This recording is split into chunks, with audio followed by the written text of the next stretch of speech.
सत्ता लोगों को मदान्ध कर देती है, ये हमने बार बार सुना और देखा है। लेकिन सत्ता इस स्तर तक मदान्ध कर देगी कि किसी देश को खंड खंड करने का प्रयास किया जाए, किसी देश के संविधान को चूर चूर करने का प्रयास किया जाए, बार बार उसमें बदलाव की कोशिश की जाए, और ये कोशिश सिर्फ मुंह से बयानबाजी कर कर नहीं, बाकायदे घोषणा पत्र लिखकर की जाए। ये कोशिश की गई है तमिलनाडु में। तमिलनाडु में डीएमके नामक एक राजनीतिक दल मौजूद है, जो कि सनातन विरोधी है और देश विरोधी भी है, संविधान विरोधी भी है। और इस समय वह इंडिया गठबंधन के साथ मौजूद है। आज उसका एक घोषणा पत्र जारी हुआ है, जो कि आपको जान लेना अनंत आवश्यक है और आश्चर्यजनक घोषणा पत्र है। आपको जानकर अनंत आश्चर्य होगा कि तमिलनाडु में अगर इंडिया गठबंधन की सरकार बनती है, तो तमिलनाडु सरकार डीजल का रेट 65 रुपए, पेट्रोल का रेट 75 रुपए और गैस सिलेंडर का रेट 500 रुपए कर देगी। ये तो पहली घोषणा हुई। दूसरी घोषणा ये है कि 2020 में जो नई शिक्षा नीति भारत में लागू हुई थी, उस नई शिक्षा नीति को रद्द कर दिया जाएगा और पुरानी शिक्षा नीति के तर्ज पर ही वहां फैसले लिए जाएंगे शिक्षा के क्षेत्र में। तीसरा फैसला ये है, यूपीएससी जो कि पूरे भारत का एग्जाम होता है जिसमें से आईएएस बनते हैं, यूपीएससी अगर कोई बच्चा क्लियर करेगा तो उसको तमिलनाडु भाषा में क्लियर करना होगा। तमिलनाडु का बच्चा अगर तमिलनाडु भाषा में यूपीएससी क्लियर करेगा तो वहां की सरकार इस भाषा में यूपीएससी के आईएएस बनने के सारे कोर्स उपलब्ध करवाएगी। चौथी घोषणा जो की गई है वो काफी खास है और मुझे नहीं लगता कि इसमें सुप्रीम कोर्ट की राय ली गई होगी। ये घोषणा है सुप्रीम कोर्ट की एक खंडपीठ को तमिलनाडु में शुरू करना।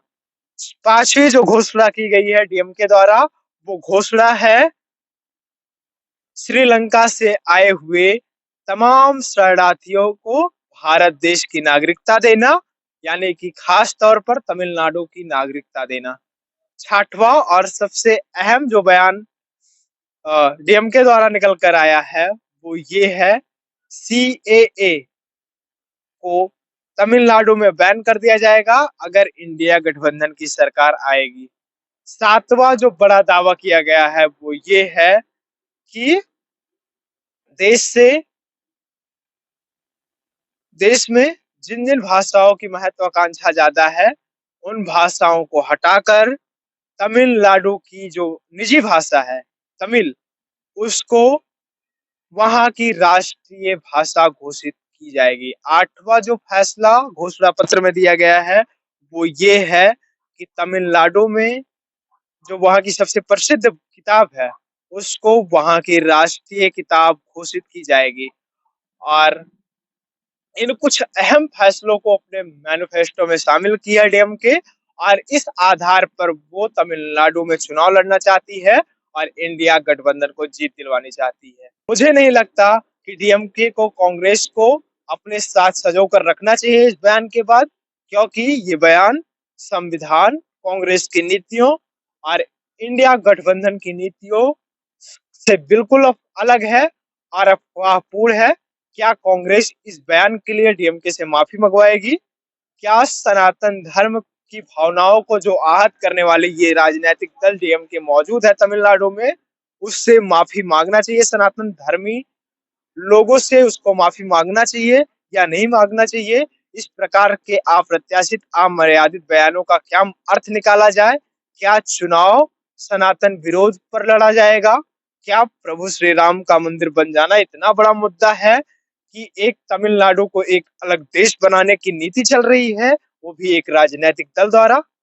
इन सारी अप्रत्याशाओं पर आप क्या समझते हैं? अपनी राय कमेंट बॉक्स में जरूर दें। आप राजनीतिक मंच पॉलिटिकल प्लेटफॉर्म देख रहे थे।